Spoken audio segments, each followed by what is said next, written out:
Many of you, I've been looking forward to the day when desktop Linux rises from obscurity, and I feel like there's been a significant rise in Linux usage as of late, not just amongst organizations in the EU, which obviously have an incentive to remove their dependence. I don't know why he's been waiting for so long for Linux to so-called rise up. There's nothing really special about Linux. The most special thing about Linux was it was free. That was it.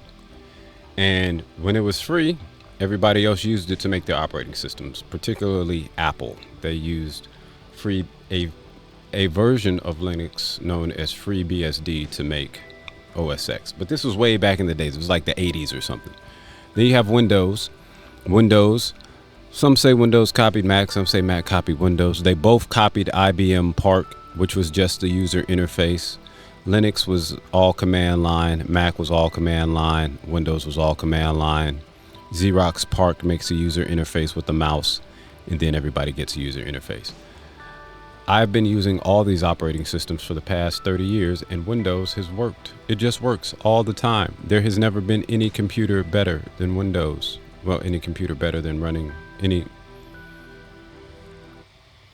There is yet to be a computer that works better than a computer composed of somewhat reasonable hardware running Windows.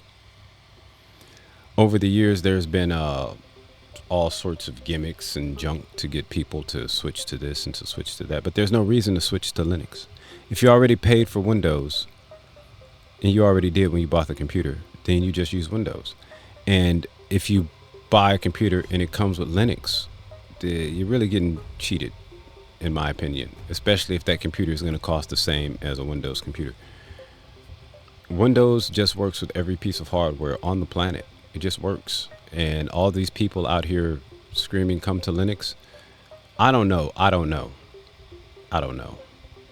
It's one of those things where it's like you get to be smarter than everybody for a while. It's all ego based. So anyway, let's see what else he's got to say. Here's the same stat from Canada, showing a jump from 1.9% to almost 2.9%, another 50% jump. And Japan also had a noticeable jump in Linux use from 1.17 to 1.89%. Now, like I said, now that jump, okay, we all know that Microsoft is an American company. And so it would make sense that if you're Japan, you're going to go, hey, man, we can't be using American companies or whatever other country. But that's not true either. People just use Windows. That's it. They just use Windows. The reason why you see this jump in Linux use is because a lot of these computers, they're going to the cloud. What you're seeing people using VPNs to connect to the internet. And when they go to websites, the website reads the browser and it's go, oh, this is Linux. But it's not really Linux. It doesn't matter if it's Windows or not. Look, if you want to master computers, be my guest. Go out, get yourself a Linux machine.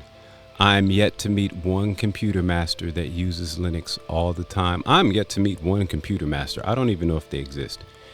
In every corporate environment I've been in, it's been people using Windows, and most of them aren't even doing complicated stuff. They're all using graphical user interfaces, Visual Studio Code, GitHub, and a bunch of configurations.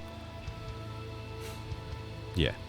Transitioning to a Linux-based workflow, especially in Europe. Many of the government departments over there are specifically switching for the purpose of digital sovereignty, which I'll discuss more in a bit. But the end of Windows 10 support is probably the real spearhead of this transition in corporate and government sectors. Anytime an organization is handling data and digital infrastructure, there's liability and even national security issues if they were to use outdated operating systems or an operating system in an unauthorized way. This is another fallacy. You see, everybody falls for the same stuff. It's crazy. Look, if you're running an old operating system right now, ain't nobody gonna break into it because they don't know how. Nobody knows how to do any old stuff anymore. The old systems are more secure because they had less ports. What makes a system insecure? Can anybody answer that? It's ports. Ports, and then whatever request the system is going to respond to. So On a modern system, you can install modern software, and the modern software can open up ports, and then something on the internet can call your port, or like even this is how this stuff usually works. Let's see. We're gonna bring up our knowledge base right here. Tell you how it works. All right, I really didn't anticipate going to Code Church today, but we got a few minutes, so we're gonna go there. Gonna go to Code Church, baby. All right, so anyway, I gotta go down to the bottom of this. All this stuff you see here, well, not this right here, but this is gonna go into a newsletter that's gonna go out. I'll give you the address later on if you want to go subscribe to it. Yeah, it's up to you. It's dope though. You'll learn some stuff like how to start your own business, get out of the rat race, leave the 9 to 5 behind, grow up, be a man, grow up and be a woman.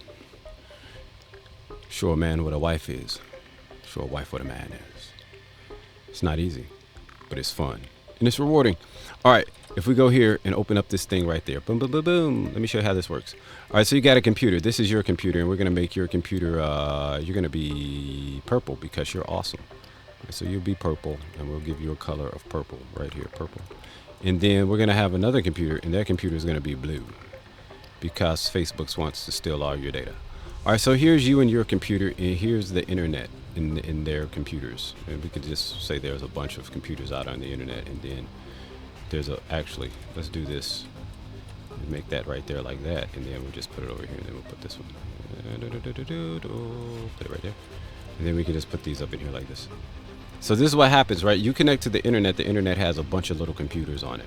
When you install software in your computer and you go to connect to the internet, there's typically something in between you and the internet. It can be a router, firewall, whatever, right? Companies sell these things and they have filters on them.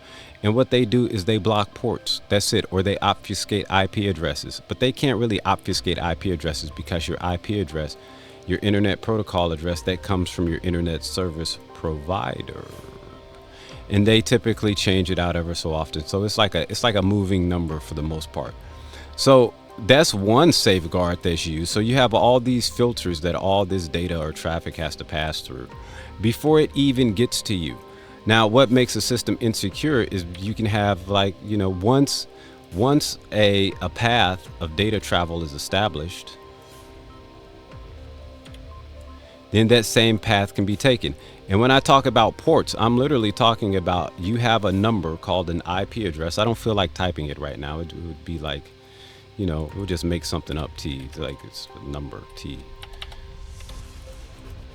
Like if you, yeah, I'll give you the address for home. So if we go T, we go 192.168.0.1.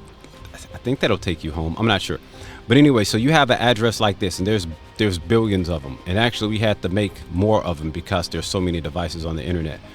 But this address, right, there's ports that you can connect to on this address. For instance, port 80 is the port that you connect to through for the internet or something like that.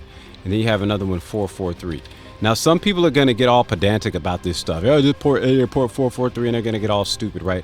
All you need to know is that a port is literally a piece of software that's listening for a certain combination of ones and zeros, a certain combination of what are called bits. Do we need to spell bits? I guess so. B-I-T-S, right? That's ones and zeros. So four ones or 4 zeros or 4 ones and zeros, a combination of them that performs a bit, and then you got one of those is a bit, and then 8 of those is a byte, and then you just go up from there to megabytes and all kinds of bytes. Now, so what's happening is when this connection is established from the internet, usually you send a request. You're like, hey, I want something from the internet. And then you just go out there, and then the internet's like, all right, we'll send it back to you. And then it sends it back. And it sends it back to the IP address that your request came from, and then that goes through to some other system and and then it gets to you. And this could be your firewall. Let me make it orange. It could be anybody's firewall. It could be your VPN. It could be whatever. It doesn't matter, right?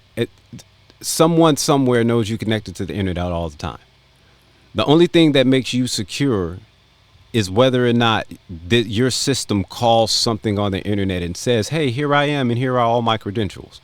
But whenever you go onto Facebook or something like that, you have that in your browser, and that's what it does. It doesn't matter where you connect through. Once you get out to the internet and you connect to any website, if that website has some sort of tracking pixel or mechanism back to whoever, then it's going to know it's you and where you are. So like all this extra stuff that people are doing is unnecessary. All you have to do is have a very complicated password and make sure that there's no software on your computer that periodically calls the internet. Some software calls back to the server, the Apple server, the Windows server. So, and you can monitor that stuff. I don't know how to do it because I've never tried it. It's a waste of time. Change your password ever so often. Make it extremely complicated. Don't give away your password. Don't give out your PIN. Don't give away stuff. Don't post anything on the internet, and you'll be okay. But everybody wants to scare you, and that's cool because if you join the game in scaring everybody, then you can get a job in cybersecurity and make a lot of money too. Peace.